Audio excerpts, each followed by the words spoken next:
25 games, 5 layers. This is the online multiplayer incidents Iceberg. I know, it rolls off the tongue. We start with more well-known events and move our way down, covering a wide mix of games and incidents. Get comfortable, because we have a lot to cover. Pokemon Go launched July 6, 2016 as an augmented reality mobile app that superimposes Pokemon on real-world GPS maps. The stampedes were a result of players rushing to catch rare Pokemon in public spaces. Their rarity was tied to specific coordinates broadcast to every foe nearby.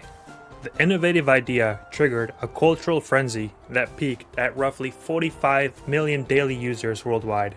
Because rare spawns were visible to anyone in range, a single shout or ping from third-party tracker apps could mobilize hundreds of players instantly. Notable incidents include Central Park, where video shows drivers abandoning cars while hundreds sprint across East Drive to catch Vaporeon. In Bellevue, Washington, witnesses estimated 500 plus people flooding paths and an adjacent parking garage to catch Squirtle. In Taiwan, thousands raced across a 6-lane road, stopping cars and buses in a chaotic dash for Snorlax caught on CCTV. As part of the aftermath, Niantic's design changes introduced speed caps. This meant Pokemon would no longer spawn for users traveling by car. Rare spawn windows were shortened and later replaced with controlled raids and community day events that bundle crowds into pre-announced managed gatherings. Most third-party tracker APIs that had been fanning real-time alerts were now blocked. Although daily users dipped below launch heights, Pokemon Go retained tens of millions of monthly players and normalized outdoor AR gaming for titles that followed.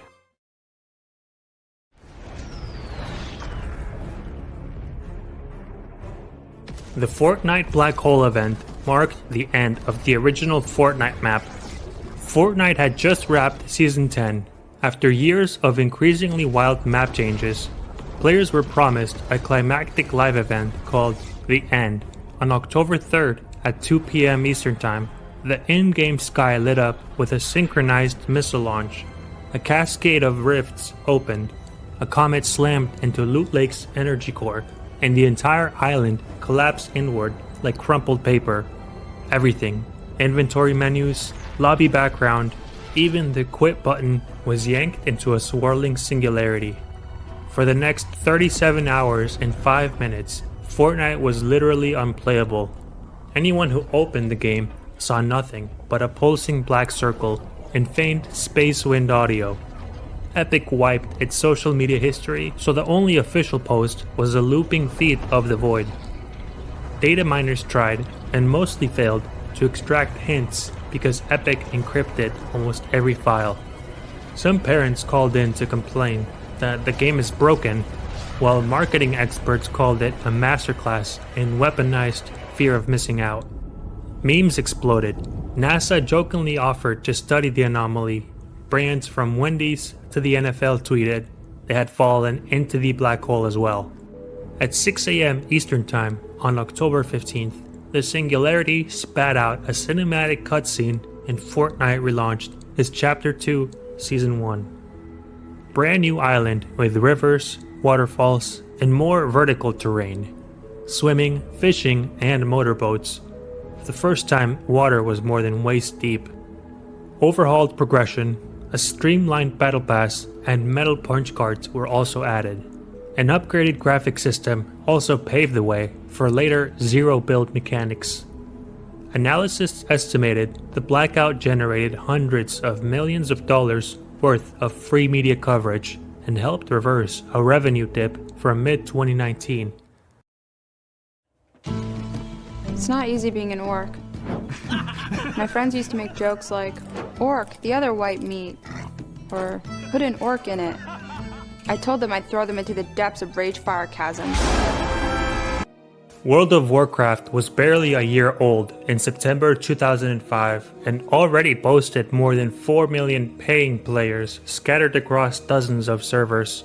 Most evenings, its virtual cities buzzed like New York at rush hour. Blizzard had just opened a brand new jungle raid called Zul'Gurub. Deep inside waited a winged serpent god named Hakar, who could curse anyone nearby with corrupted blood, a short-lived but highly contagious bleeding effect that chipped away at health every few seconds.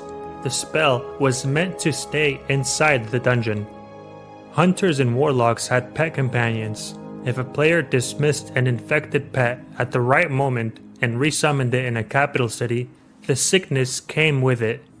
Within hours, the plague leapt from pets to players, then to the NPC shopkeepers who never truly die, perfect asymptomatic carriers.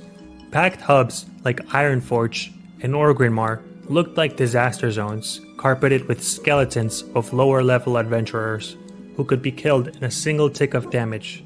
Some veterans rushed in to heal strangers, others sprinted away or deliberately played super spreader just to watch the chaos.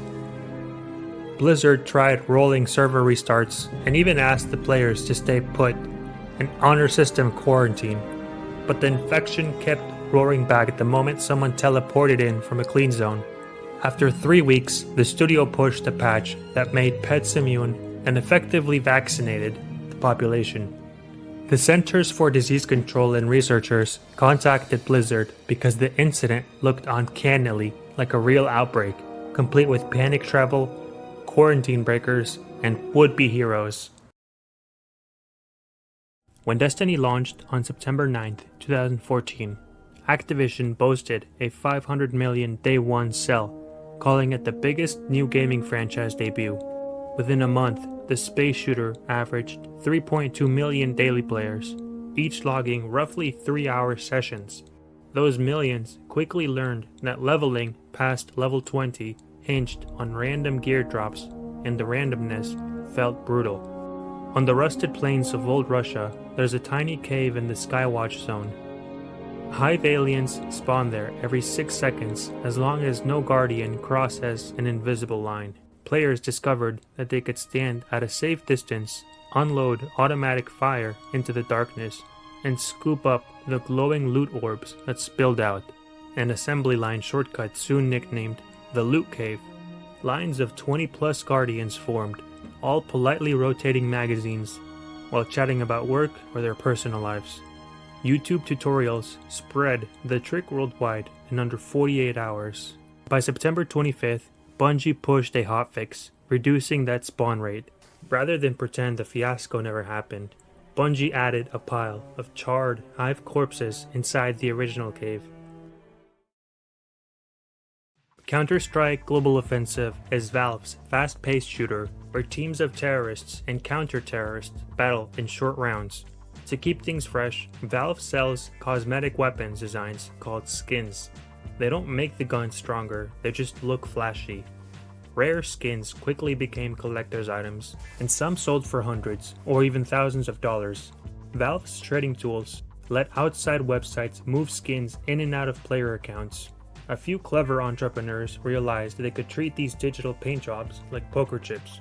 Deposit a skin, roll a virtual roulette wheel, and if you were lucky, you could win a rarer skin you could cash out for real money. By mid-2016, the gray market had ballooned to well over $2 billion, and plenty of teenagers were staking their allowance on the spin of a wheel. On June 23, 2016, a Florida lawsuit accused Valve of quietly enabling an illegal gambling economy aimed at minors. 2 weeks later, popular YouTubers TamarTN and Pro Syndicate were caught promoting huge wins on a betting site that they secretly owned. The story leapt from gaming blogs to CNN, dragging Valve, YouTube, and influencers into the spotlight.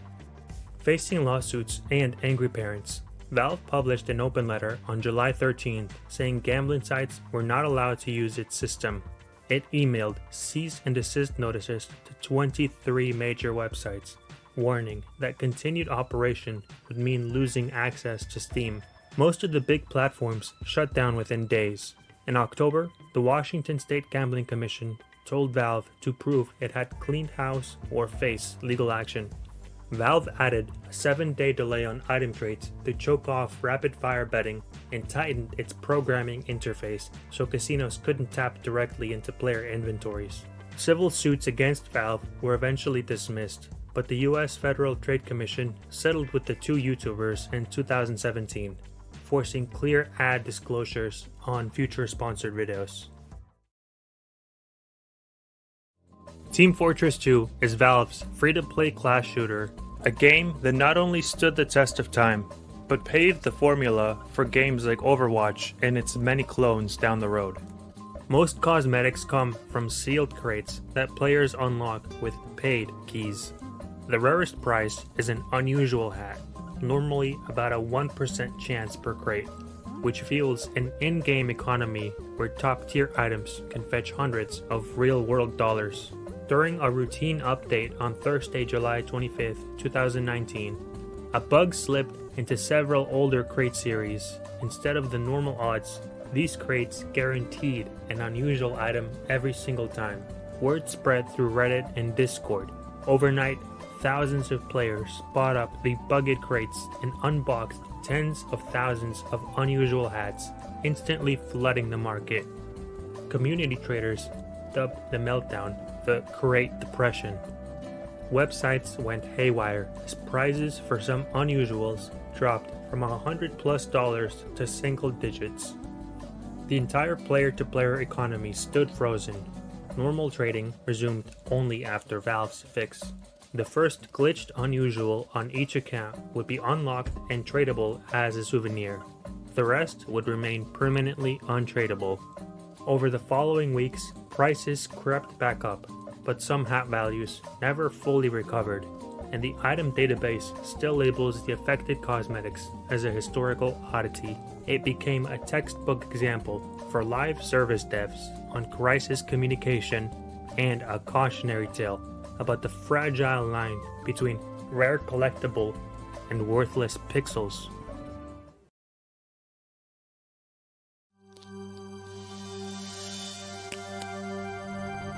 In 2006, RuneScape was the world's biggest browser MMO, known for its separation between safe towns and the dangerous wilderness where player killing was allowed. If you died anywhere, every valuable item you carried could hit the ground for someone else to grab, a risk that made rare party hats and other valuables worth real money. On June 6, 2006, Jagex launched the new construction skill, letting players build private houses with a combat ring for friendly sparring. A glitch let anyone booted from that ring keep their ability to attack outside the house. One player, Duriel321, discovered the exploit and sprinted to the city of Falador to test the limits. Duriel321 and a handful of friends cut down unsuspecting bystanders in Falador's flower beds. Hundreds of players mass logged in after word spread. YouTubers were able to capture footage of party hats, dragon chain bodies, and other loot dropping like piñata candy. Duriel321 was finally logged out automatically when his account racked up too many rapid-fire kills. Jagex patched the bug the same evening, permanently banned Duriel321 and other exploiters, and manually returned items to some victims after reviewing server logs. A year later, the studio installed a commemorative statue near Falador's party room, marking the date as a tongue-in-cheek tourist spot. EVE Online is an expansive space MMO known for its single shared universe and complex economy. Player corporations, known as guilds, fight over star systems. Holding one requires paying a daily in-game rent called a sovereignty maintenance fee. On January 27, 2014, a Russian-led alliance forgot to pay the rent on their remote system. The mental slip-up made the system attackable by other factions. Their longtime rivals pounced within minutes, dropping capital ships to seize the valuable base. Both sides escalated in waves. $3,000 apiece super dreadnoughts warped in, and the largest firefight in the game's history erupted. All in all, the chaos included over 7,500 pilots and 75 destroyed Titans, with total losses valued at over $300,000 when converting the in-game currency. Game developers slowed down the server so the node could survive. fighting finally ended when the defending forces retreated, conceding the system. CCP, the company behind the game, immortalized the battlefield with a wreck monument at the area war-bin. Insurance and salvage markets spiked for weeks as builders rushed to replace lost titans. The game studio also patched sovereignty to auto-withdraw fees, preventing a missed payment from sparking another major war. In the early 2010s, EA's annual FIFA games added a popular feature called Ultimate Team. This mode lets players open digital card packs, assemble a fantasy squad of real-world stars and legends with a chance to earn or buy in-game coins to spend on more cards. Because the cards can be traded with other players, an active secondary market quickly rose to popularity and rare items began changing hands for real money. Criminals realized that many players stored credit card details or prepaid Microsoft points on their Xbox Live or PlayStation Network profiles. If you could get into the profile, you could buy card packs with the victim's money, move the best cards to a mule account, and then resell them for cash in minutes. Starting in the fall of 2011, thousands of FIFA fans discovered unfamiliar Ultimate Team purchases and big credit card bills. Online forums filled with stories of players locked out of Xbox Live. Microsoft eventually admitted that there was a large-scale outbreak, but insisted Xbox Live itself hadn't been breached. Instead, victims had fallen to phishing emails. Players were clicking on links that mimicked official EA or Xbox pages and typed in their login details. Because many of them recycled the same passwords across sites, leaked credentials from unrelated breaches often unlocked Xbox or PlayStation profiles. Some attackers just called Microsoft support, pretended to be the account holder, and asked for the email address on file to be changed. Once the email was theirs, they used Forgot My Password tools to finish the takeover. The incidents dragged on into 2013, prompting EA to publish prominent account safety guides and to cap transfer market activity on freshly created accounts. Microsoft tightened its call center scripts and later rolled out optional two-factor authentication for Xbox profiles. The gold rush mentality around Ultimate Team never disappeared. In 2016, the US Department of Justice charged a separate ring of hackers who had made an estimated $15 to $18 million by mass generating Ultimate Team coins. Apex Legends is a very popular free-to-play battle royale shooter spun out of the developer's earlier Titanfall universe. By mid-2021, it accounted for more than 100 million players, while the original Titanfall limped along on aging servers plagued by DOS attacks and cheaters. Many longtime fans felt Respawn and parent company EA had abandoned the older game. Frustrated Titanfall loyalists wanted to draw attention to the neglected state of their game, settling on a dramatic way to do so. On July 4, 2021, PC and console players discovered they could not queue for Apex matches. Every playlist in the main menu had been replaced with a text, "Save Titanfall.com. TF1 is being attacked, so is Apex." Investigators believe someone slipped into an internal admin tool that controls the game's rotating game mode list. By swapping a few configuration files, they disabled normal matchmaking and inserted their protest messages. No credit card data, user profiles, or personal info were stolen. Players were simply locked out of the game for several hours until Respawn rolled the settings back. Respawn engineers restored normal service the same day and stressed that no personal data had been compromised. One developer later said the hackers achieved nothing of value, noting that the disruption mainly yanked staff away from their holiday break. Blizzard's Overwatch was a colorful 6-on-6 shooter with a massive casual and pro scene. The semi-pro tier was called Overwatch Contenders, where up-and-coming talent tried to earn a shot at the big leagues. In 2018, the only female star in pro circles was Geguri, so when North American team Second Wind announced a little-known, top-ranked DPS named Ellie on December 22, 2018, many fans celebrated the arrival of another woman on a high-profile roster. Ellie kept her real name private, saying she feared harassment. The anonymity was enough for suspicion to arise, and some pointed out the account's low playtime level and sudden rise on the ladder. It just wasn't common for new players to be that good. Within days, she was spammed with doxing threats and conspiracy theories that she was a male smurf hiding behind a fake profile. Demands for proof of identity escalated. Ellie continued to stream a few games, but quit the team on January 3rd, citing unforeseen reactions. Streamer Aspen confirmed. Top 500 player Punisher confessed that he had been playing on the Ellie account, while a teenage girl handled voice chat. Because Contenders is a low-level league, the rules didn't require real names, and Team Second Wind, scrambling to fill a vacancy, never fully verified the new recruit's identity. Blizzard reiterated its background check procedures and promised to take action against players who falsify identities. Second Wind apologized for lax vetting and for letting the controversy spiral. MapleStory is a long-running, free-to-play 2D side-scrolling MMO launched in South Korea in 2003 and in North America in 2005.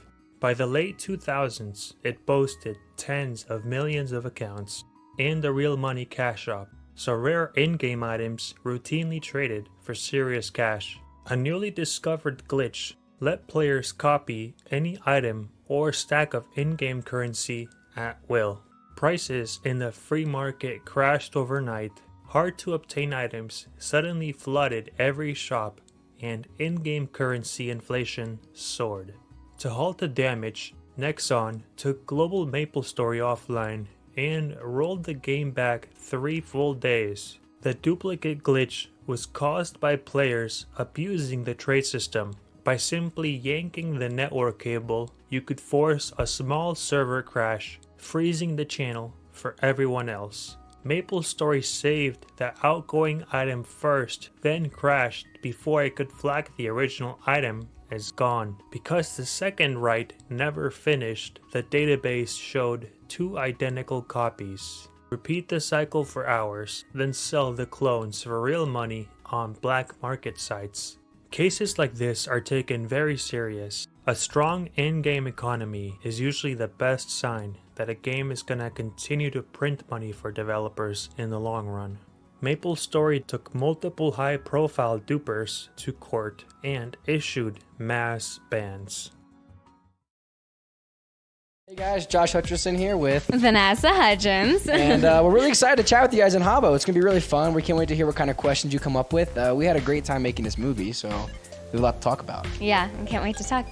Habbo Hotel was the early 2000s virtual hangout. Players built bedrooms, bought furniture with real money, and socialized in public rooms like the Lido Pool.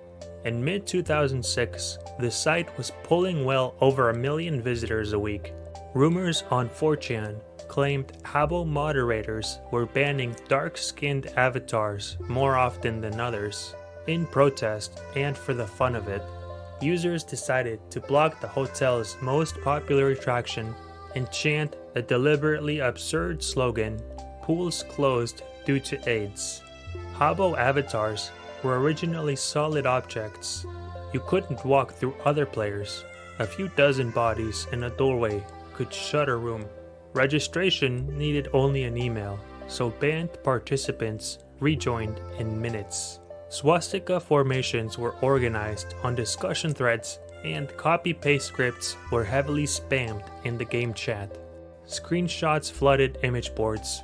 Fox News and other outlets covered the whole mess, which only encouraged more raids. Developers patched the movement so users could walk through others and began automatically banning any brand new account wearing the blackened suit afro combo.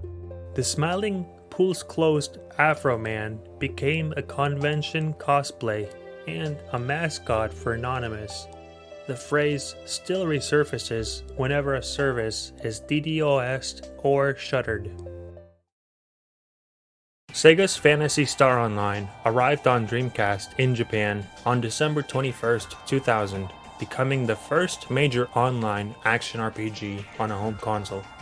Up to 4 players could team up slay monsters, and hunt for rare weapons and armor that made bragging rights and trading a central part of the experience. Only weeks after launch, fans uncovered bugs that let them duplicate any item or stack of in-game currency, similar to the MapleStory episode.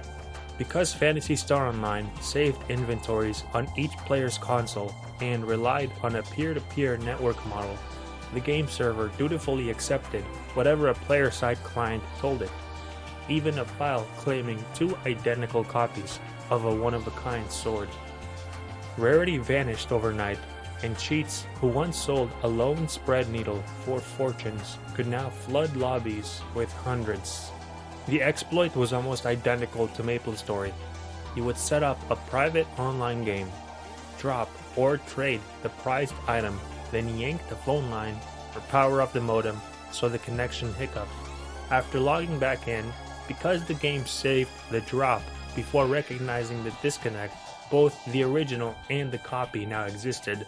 Sega did what they could, adding a challenge mode, wiping known hacked gear, and flagging impossible stats. Yet, client-side saving meant fresh dupes would keep appearing. It wasn't until the 2004 PC re-release finally moved character data to Sega servers. Roblox is a kid-friendly platform where anyone can build worlds and games. It is actually listed on the New York Stock Exchange as a testament of its size and longevity.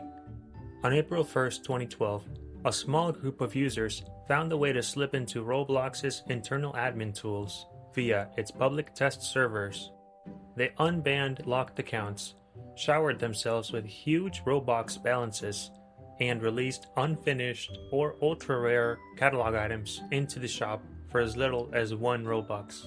Nonsense messages like "do a barrel roll" flashed across every page, while staff and forum posts were edited with profanity. Once the site was able to be secured again, all newly created or price-crashed items and Robux transfers after a set checkpoint were reversed. Many involved accounts were terminated. Roblox separated test server authentication from production and hardened its admin console.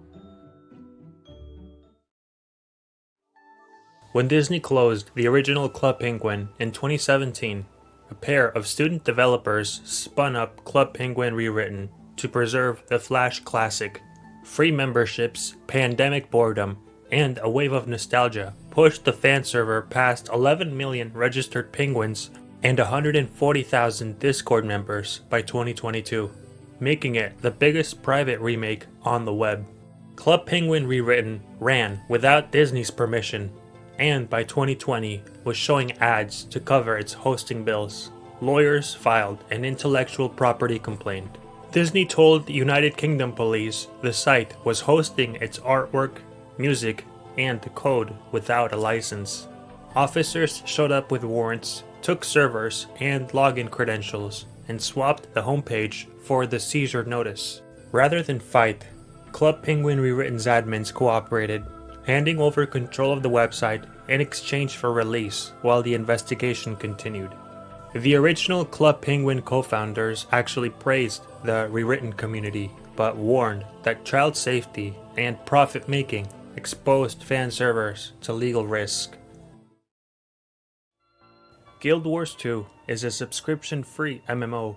Launched in 2012, it immediately pulled in millions of players who could buy and sell anything through a global auction house. A key part of the economy was karma-only cultural weapons that normally cost tens of thousands of the non-tradable specific karma currency. This helped keep high-tier items rare and expensive. Just days after launch, a pricing typo slipped through. A Tier 2 cultural weapon that should have cost 35,000 karma was listed for only 21. Players realized they could buy the bargain weapon in bulk, throw 4 copies into the Mystic Forge, and pop out exotic blades worth dozens of gold, or simply vendor them straight back for profit. As word spread, the auction house was flooded with cheap top-end items, hammering prices down across the board. Some players automated the loop, buying hundreds per minute and dumping the loot on the market until prices collapsed. Eventually, thousands of permanent bans were handed out, plus several thousand short suspensions sent the clear zero-tolerance signal. H1Z1 launched with early access on January 2015, selling itself as a gritty, zombie survival sandbox where gear had to be scavenged or crafted, and every bullet counted. Players paid $20 to get in, and were told microtransactions would be limited to cosmetics, not in-game advantages. Day 1, Sony Online began selling airdrop tickets for real money. Triggering a ticket sent the cargo plane over the map that dropped a care package visible to everyone. The crates could, and often did, contain assault rifles, ammunition, and military backpacks. Seeing paid players parachute guns into a hardcore survival world looked like a bait and switch after months of no pay-to-win promises.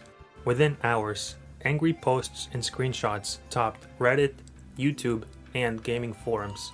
Critics argued that even if anyone could fight for the crate, the buyer still chose the when and where the drop happened, tilting odds in their favor, especially on near-empty servers where nobody else was around to contest the drop. Sony Online president John Smedley jumped into Reddit threads, insisting the mechanic was a server event, but the pushback only grew. Eventually, Smedley offered early access buyers a full refund by email through the following Monday. Within days, devs widened the drop radius, doubled the minimum server population required, and made the chance for guns much lower so weapons became rare again. Sea of Thieves sets sail March 2018 as a shared world pirate sandbox. Early adopters loved the open-ended gameplay, but many complained the ocean felt a little empty after the first week, so players began hunting for hidden endgame secrets. Data miners dug up stray audio files labeled Megalodon, and upcoming patch notes teased ancient tribes that could summon sea monsters. Discussion boards speculated that if enough pirates played a certain shanty in open water, a colossal shark would surface. Gaming sites spread rumors. One preview tossed around the idea that players might soon be able to summon megalodons and sick them on rival crews. Rare stayed silent, letting the legend grow until its first content drop. The Hungering Deep landed on May 29. The update revealed the rumor had a kernel of truth. After finishing Merrick's scavenger hunt, at least 5 pirates had to bang a new drum while playing his special shanty at Map Square T26. Doing this correctly would trigger a sea eruption as the Megalodon burst up to attack every ship in range. Rare embraced the community's taste for mysteries, repeating the treasure hunt formula in later updates. As of 2025, there are a total of 7 different Megalodon in the game.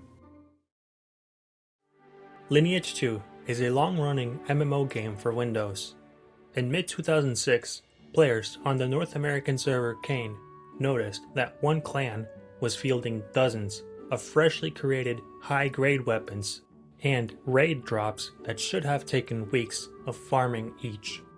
Screenshots of a character receiving items from a game master circulated on Kane's community boards, prompting a public outcry that spread to official forums and fan sites. Player-compiled lists suggest the rogue game master spawned 40-plus top-tier S-grade weapons, full armor sets, and large sums of currency, enough to tilt battle outcomes during the weeks the gear was in circulation. Although a rollback removed most of the gear, Kane's economy had already felt a brief inflation spike as the clan liquidated duplicate loot.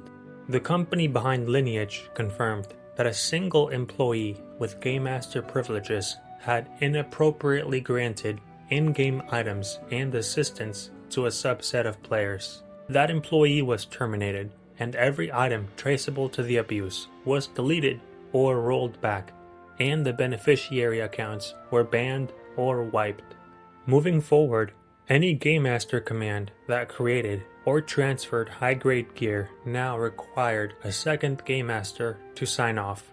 Staff accounts were banned from logging into production servers except during monitored support sessions. By late 2018, PlayerUnknown's Battlegrounds had spun its last man standing shooter into a flagship esport with regional pro leagues and six-figure prize pools. Ranked credibility hinged on anti-cheat radar, but a black market tool called Packet Radar was quietly letting users track every opponent on a second monitor. Radar hacks were considered undetectable by anti-cheat software because they never touched game files. They siphoned unencrypted network packets through a VPN on a second PC or even a phone, decrypted them, and rendered a live minimap of all 99 rivals. When PUBG finally cracked the encryption key in December 2018, the first ban wave flagged about 30,000 accounts, including at least 16 professional players. Just a year later, on January 2019, PUBG Corp published a list suspending 12 additional pros for 2 or 3 years, plus stripping their teams of qualifier spots. Following the incident, PUBG updated its netcode to handshake a session-unique key. BattleEye now flags any client relaying its packets externally. All pro rosters must pass a global account audit before each season. A single passed cheat flag is grounds for disqualification. Animal Crossing Wild World hit the Nintendo DS in late 2005 as the series' first portable entry and the first to let strangers visit each other's towns over the newly launched Nintendo Wi-Fi connection. Savvy players soon discovered seeds, unobtainable debugging objects that could be spawned with action replay cheat devices and then dropped anywhere in a friend's town. Seeds ranged from harmless decor to malicious brick seeds that promised to crash or even destroy the victim's game. By early 2007, message boards were full of warnings that a griefer could sneak into your town, plant an invisible brick seed, and brick your DS forever, essentially turning it into a paperweight. Numerous posts described cartridges freezing on the white Nintendo logo after a visit from a stranger, with users begging for deseed codes or advice on whether the hardware itself was fried. One GameFAQs thread even chronicles a successful rescue using a custom action replay code after a town was rendered unbootable. Brick seeds didn't really fry the DS circuitry, they just overloaded the game's save file, dropping enough huge buildings, rocks, or extra villagers in a single map chunk could push the game past its memory limits. The next time the cartridge tried to load that town, it hung forever at the Nintendo splash screen. To outsiders, it looked like the console itself had died, but the damage was confined to the save data and could sometimes be reversed using brick seed removal cheats or, in the worst case, wiping the card and starting over. Because the exploit relied on third-party hardware and peer-to-peer saves, Nintendo never patched it. The threat effectively vanished on its own when the official DS Wi-Fi servers shut down in 2014, cutting off easy access to random visitors. By 2003, Sony Online's original EverQuest was well established as a dominant game in the PC world, but one scripted spectacle still loomed: a crystal dragon sealed in Sleeper's tomb known as Kedafirm the Sleeper. On every server where players killed his 4 guards, Kedafirm awoke, rampaged throughout several zones, and then despawned forever, designed as an invincible set piece instead of a loot piñata. On the PvP server Ralos Zek, 3 bitter rival guilds decided to do the impossible: team up and actually vanquish the Sleeper Dragon. After a grueling 3-hour brawl on November 15, 2003, they had him down to roughly 25% health when he suddenly vanished. A Game Master later told participants the despawn had been ordered by top Sony Online management because the fight appeared bugged. Players immediately accused the studio of yanking the boss to preserve its unbeatable aura, and gossip quickly mutated into claims that Sony Online had even rolled the entire server back to erase evidence. 200 plus players lost levels and gear during the aborted battle and felt robbed of a world first. Gaming press picked up the drama, framing it as developers moving the goalposts. Ultimately, there was no evidence of a full server rollback. Sony Online support team simply despawned the encounter and repopped the zone, resetting Catafirm to full health. Their report claimed a stray NPC was causing the dragon to ignore attacks, so policy required ending the event. 2 days later, the same coalition re-engaged the dragon, and after a 4-hour slugfest on November 17, 2003, Catafirm finally died. It didn't drop any armor, weapons, or even currency, but the kill was cemented in MMO history. League of Legends has been for over a decade on and off the world's biggest competitive online battle arena. It's ranked ladder governed by a rating system that measures a player's skill level in competitive games.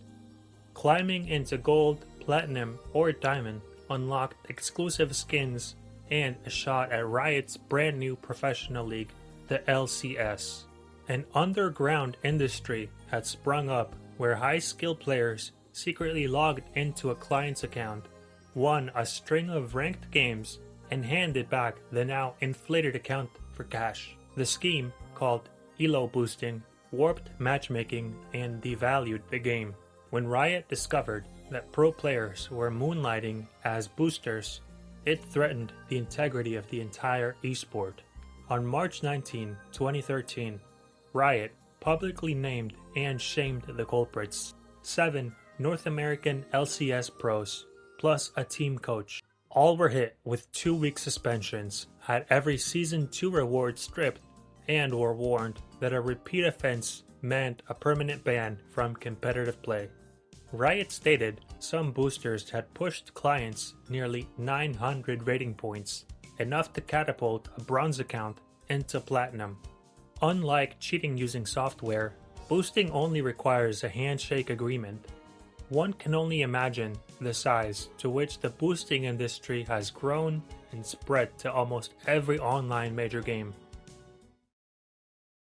War Thunder markets itself as a realistic, free-to-play simulator of modern tanks, jets, and warships. Accuracy matters because the game's PvP balance hangs on armor thickness, radar ranges, and shell types, details usually drawn from public manuals. Whenever forum debates flared over whether a vehicle was under or over modeled, impatient players tried to win the argument by uploading excerpts from still restricted military manuals. Between 2021 and 2024, at least half a dozen leaks made headlines, each removed within hours, but not before screenshots spread across the internet.